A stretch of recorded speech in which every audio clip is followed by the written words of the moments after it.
Hello everyone. To begin, I ask, have you ever thought about how important national security is to a country? Well, today we'll talk about just that and how it relates to different international theories.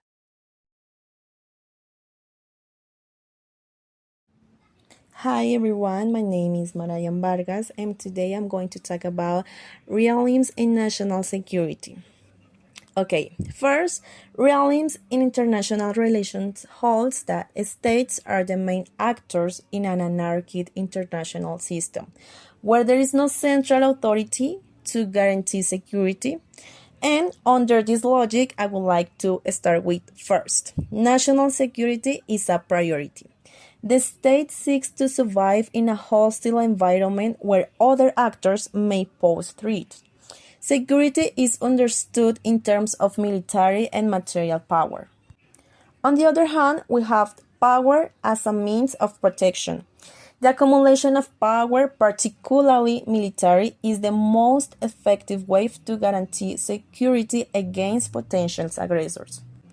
Also, we have permanent distrust. Even when alliance or treaties exist, realism assumes that states can never completely trust one another because each pursues its own national interest. And finally, under this logic, we have the logic of the balance of power. Basically, to prevent one state from dominating others, strategic counterweights are formed, for example, alliances, arms races, military coalitions. But now, how realism addresses the problem of national security? Firstly, prevention through force. Realism posits that a state should maintain its military capability ready to deter attacks. Example, nuclear deterrence during the Cold War when the US and USSR about direct confrontation due to the fear of mutual assured destruction. It means MAT. Also, we have the response to immediate threats. Security is conceived as action in response to specific risk. After the attacks of September 11, 2001, the United States adopted the Bush Doctrine based on preventive interventions, for example, the 2003 Iraq War, to eliminate potential threats before they grew. Also, something important, we have the international balance of power. A current example, the US-China rivalry in the Indo-Pacific. Realism explains how the US strengthens alliances such as the Quad, Australia, India, Japan, and the US, and the AUKUS, Australia, the United Kingdom, and the US, to contain China's rise and preserve the balance of power in the region. Also, the regional security as an extension of national interest. Realism considers that a state's security also depends on the stability of its environment.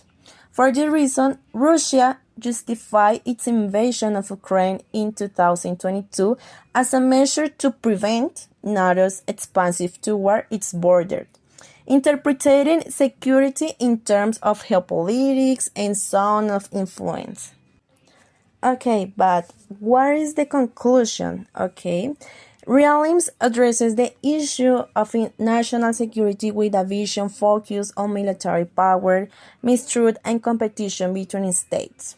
From the Cold War, the contemporary conflicts such as Ukraine or the US-China rivalry, realism continues to offer a useful, albeit limited, explanatory framework because it reduces security to the military dimension and neglects broader approaches, for example, human, economic, and environmental security.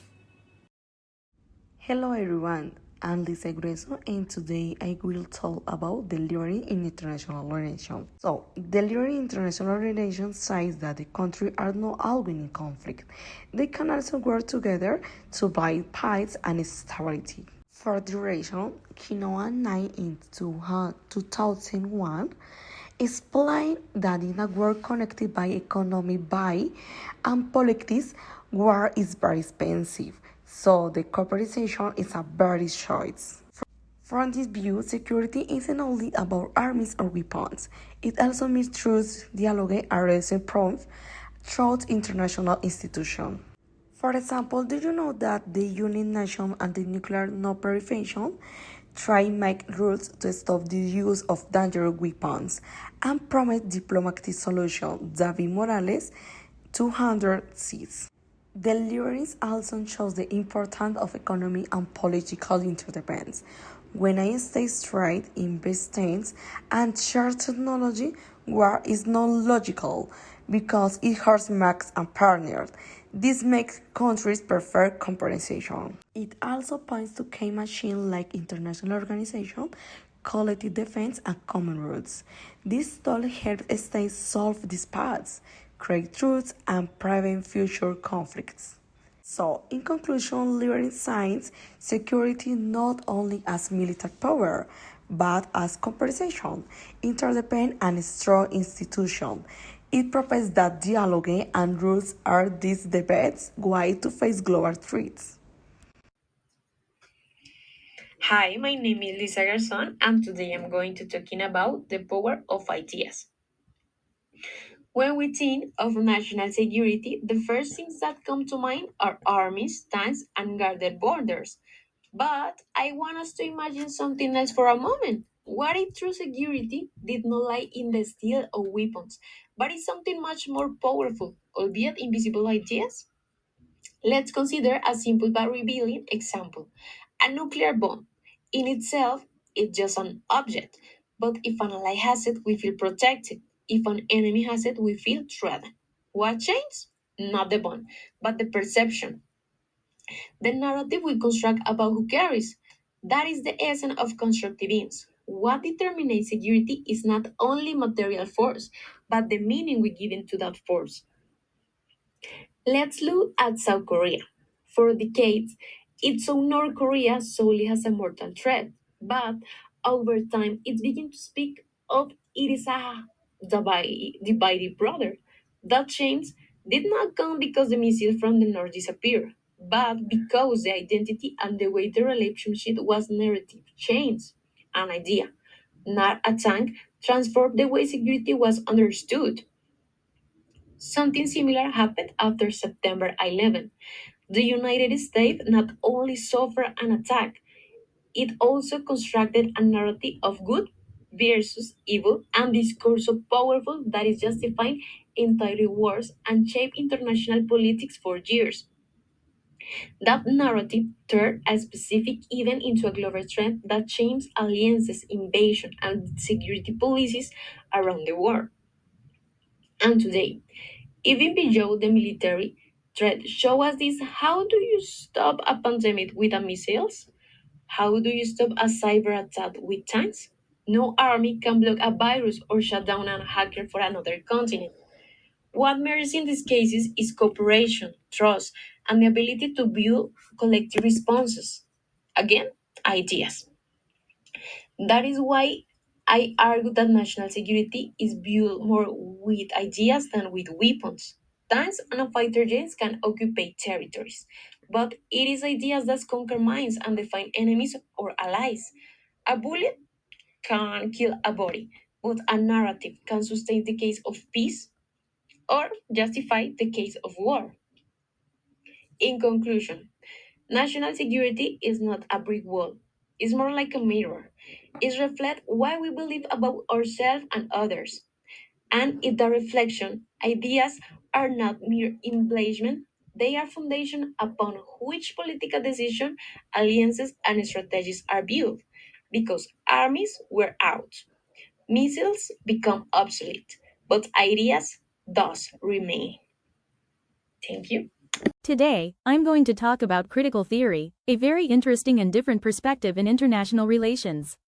Unlike realism or liberalism, this theory doesn't just describe how the world works, it actually tries to change it. Critical theory questions power, inequality, and the idea that only the state matters when we talk about security. This perspective comes from the Frankfurt School, with authors like Robert Cox and Andrew Linklater. Cox once said that, theory is always for someone and for some purpose. This means that no theory is neutral, every idea supports certain interests. That's why critical theory asks, who is really being protected? The state, or the people? According to Ken Booth, real security means emancipation, which is about freeing people from fear, poverty, and injustice. From this point of view, security is not just about weapons or borders, it's about protecting human dignity and equality.